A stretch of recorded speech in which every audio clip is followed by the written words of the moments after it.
Moucha!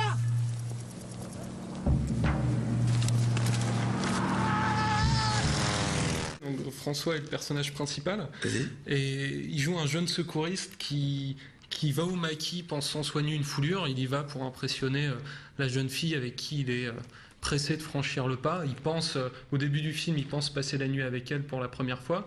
Finalement, il est appelé pour une foulure au maquis. Et il monte au maquis et en fait, ça se passe pas du tout comme prévu. Et il se retrouve embarqué dans un groupe de jeunes garçons désordonnés, fougueux. C'est pas du tout un film historique. Donc on se retrouve dans la drôlerie, le désespoir, l'extrême de ces garçons. Et petit à petit, le garçon naïf du début va devenir un homme. Nous sommes en juillet 44, j'ai 19 ans. Pour la plupart des garçons de mon âge, il y a un choix à faire. Aller travailler en Allemagne ou prendre le maquis. C'est François, l'infirmier qui a accepté de nous rejoindre. Bien, je vous donne médecin-chef du camp. Ici, vous ne pourrez pas garder votre identité. Le ravitaillement vient d'arriver, c'est poulet au lard à midi. Poulet au lard, je n'ai pas mangé depuis le début de la guerre. J'en rêverais. J'ai pris un éclat de grenade. Je suis pas compétent pour soigner ça. J'ai 9 chances sur 10 de le tuer. Qui tu tues, Zozo? Là, je te tue! Ce que je voulais faire avant tout, c'était un film moderne. Après, c'était trouver une arène, un monde, un univers dans lequel, pour parler ou en tout cas pour évoquer l'être humain et là, cet âge de l'adolescence où se mélangent des sentiments de chair, de désir amoureux, de désir sexuel, de difficulté à grandir aussi, à affronter les autres, à affronter le monde. Le maquis permettait de ramasser tout ça dans quelque chose qui m'a semblé très cohérent, où voilà, il pouvait y avoir un rebond de toutes ces questions-là, par cet univers-là, donc des garçons tous ensemble, perdus dans la nature, loin de la civilisation, avec un danger omniprésent, avec un sentiment d'épopée aussi. Donc c'était pas faire un film de guerre et voir comment on peut transformer le genre, c'était plus chercher à parler de cette période-là et puis se rendre compte, c'est le croisement de ces deux désirs, il y a eu une rencontre de ces deux sujets, de ces deux envies qui a fait le film.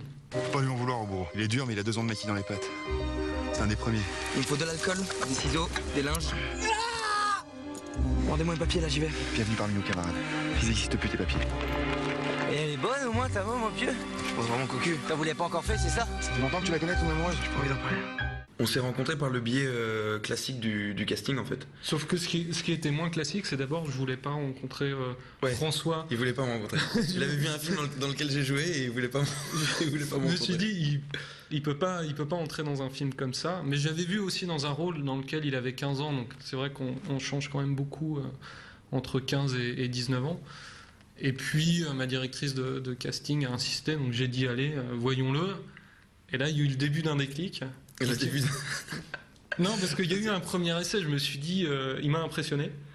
Et on a fait un deuxième essai en groupe sur une scène assez dure, qui est une scène d'opération, une scène de boucherie, qui était écrite de façon assez sérieuse.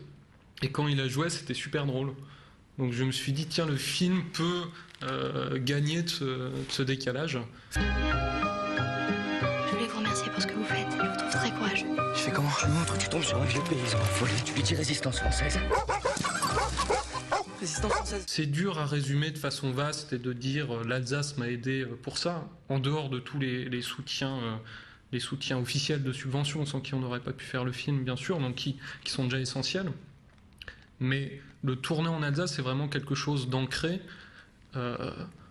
pour plein de petites choses qu'on ne peut pas prévoir, ou des fois qu'on prévoit sur des rôles, des petits rôles, des choses comme ça, même pour les rechercher, sur la recherche de décors. Mais c'est au dernier moment un chien qu'il faut trouver, ou des gens qui viennent nous aider en figuration, ou il y a eu un problème, et je sais qu'il y a toujours des gens qui sont prêts à nous aider.